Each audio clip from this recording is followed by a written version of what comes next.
Jail में ही होता है डांस, जेल में ही होता है डांस, जेल में ही होता है रोमांस। अगर कोई गलती कर दे तो जिंदगी जीने का देते नहीं चांस।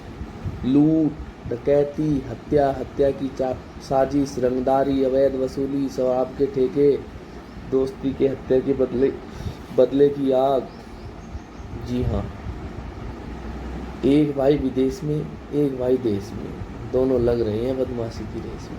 जी हाँ दोस्तों, आपने सही सुना। मैं बात करने जा रहा हूँ लॉरेंस बिश्नोई की। लॉरेंस बिश्नोई जिनका जन्म 12 फरवरी 1993 पंजाब के फिरोजपुर के एक गाँव में हुआ। इनके पिता हरियाणा पुलिस में कांस्टेबल थे। 1997 में इन्होंने पुलिस की नौकरी छोड़ दी, फिर खेतीबाड़ी में लग गए। और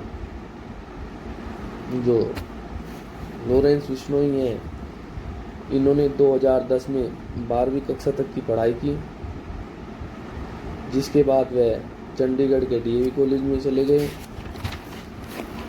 और 2011 में पंजाब यूनिवर्सिटी के कैंपस में शामिल हुए। वहाँ पर इन्हें गोल्डी बराड़ मिला और वहाँ से इन्होंने LLB की पढ़ाई पूरी की।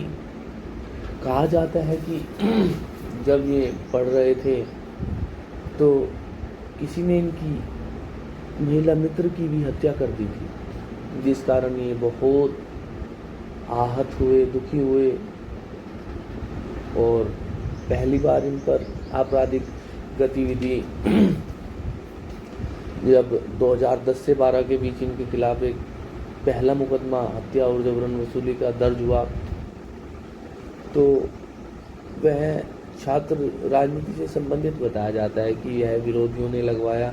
लॉरेंस बिश्नोई इसे नकारते हैं कि इसमें मेरा कोई हाथ नहीं था, किंतु इसमें यह मुकदमा इनके खिलाफ दर्ज था। चंडीगढ़ में इनके खिलाफ 7 मुकदमे दर्ज थे, जिनमें से 4 में बरी हो चुके हैं, 3 अभी लंबित है। फिर 2013 आ जाता है। इसमें स्नातक की पढ़ाई पूरी करने के बाद उन्होंने कथित तौर पर मुक्तसर में एक सरकारी कॉलेज के चुनाव के विजेता उम्मीदवार एवं लुधियाना नगर निगम चुनाव में एक प्रतिद्वंदी उम्मीदवार की गोली मारकर हत्या करने के बाद इनको जेल जाना पड़ा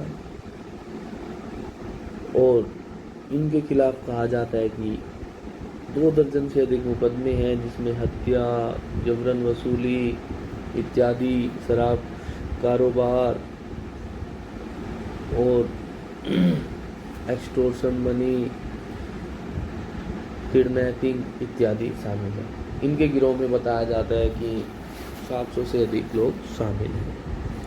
2013 में शराब के कारोबार में उतर जाते हैं। 2014 में राजस्थान पुलिस के साथ मुठभेड़ होती है तथा इनको जेल में भेज दिया जाता है। फिर इनकी दोस्ती है जो एक गैंगस्टर से नेता बने जसविंदर उर्फ रॉकी से होती है। फिर इनके साथ दोस्ती के कारण भरतपुर में इनका गिरोह सक्रिय रहा और रॉकी की 2016 में जयपाल भुल्लर द्वारा हत्या कर दी जाती है। हालांकि 2020 में जयपाल भुल्लर को भी गोली मारकर मौत के घाट उतार दिया जाता है। फिर धीरे धीरे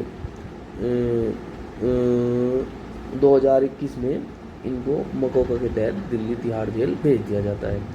एक NIA की रिपोर्ट आई थी जिसके अनुसार लॉरेंस बिश्नोई और गोल्डी बराड़ का नाता खालिस्तानी संगठनों से भी बताया जाता है कि इनके संबंध है, लिंक है। और जो जेल कर्मचारियों की जांच में आया है कि वो बताते हैं कि ये अपने सहयोगियों से बाहर बात करने के लिए वॉइस ओवर IP का प्रयोग करते हैं और इनका गिरोह विदेश में भी है, भारत के 4-5 राज्यों में एक्टिव है, देश से बाहर भी है। इनकी पहुंच हर जगह है, हर तरफ है। और 2018 में सलमान खान के घर की रेकी की जाती है संपत नेहरा द्वारा, जिनको इनकी हत्या करने का मामला सौंपा गया था, जिसमें वह असफल रहे। बताया जाता है कि बिश्नोई समाज काले हिरन को बहुत ज़्यादा मानता है और ये इनकी पूजा करते हैं। सलमान खान को काले हिरण को मारने का आरोप है, जिस कारण ये हत्या करना चाहता है।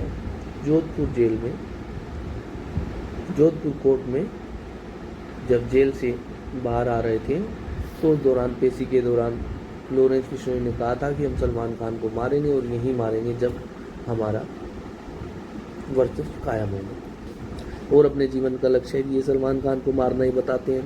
नवंबर 2023 में जब सलमान खान ने गिप्पी गरेवाल की फिल्म मोजा ही मोजा का ट्रेलर रिलीज किया तो बिश्नोई के गुर्गों ने गिप्पी गरेवाल के घर पर गोली चलवा दी।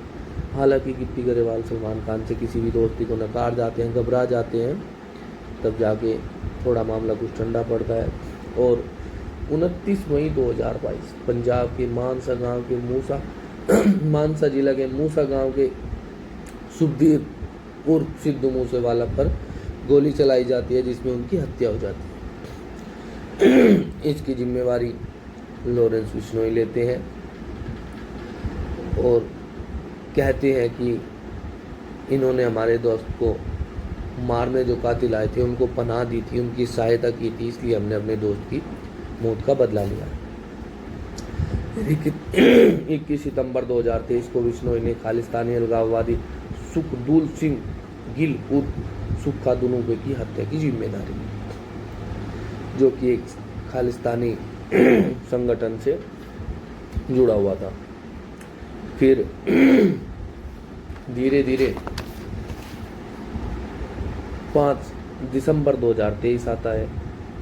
इसमें तो करणी सेना है, उनके अध्यक्ष सुखदेव सिंह गोगामड़ी की जयपुर में गोली मारकर हत्या कर दी जाती है, जिसकी जिम्मेदारी भी लॉरेंस बिश्नोई लेते हैं। लॉरेंस बिश्नोई अक्सर जब हत्या हो जाती है तो सोशल मीडिया के माध्यम से उसकी जिम्मेदारी लेते हैं, जिससे कि उनका खौफ लोगों में बना रहे, इनका वर्चस्व कायम रहे और आपराधिक गतिविधियों में संलिप्त रहते हैं। और हालांकि खुद को ये बेगुनाह बताते हैं कि ऐसा हमने कोई कार्य नहीं किया। तो दोस्तों, ये थी इनकी कहानी। हमारे चैनल को सब्सक्राइब करना ना भूलें ऐसी जानकारी को।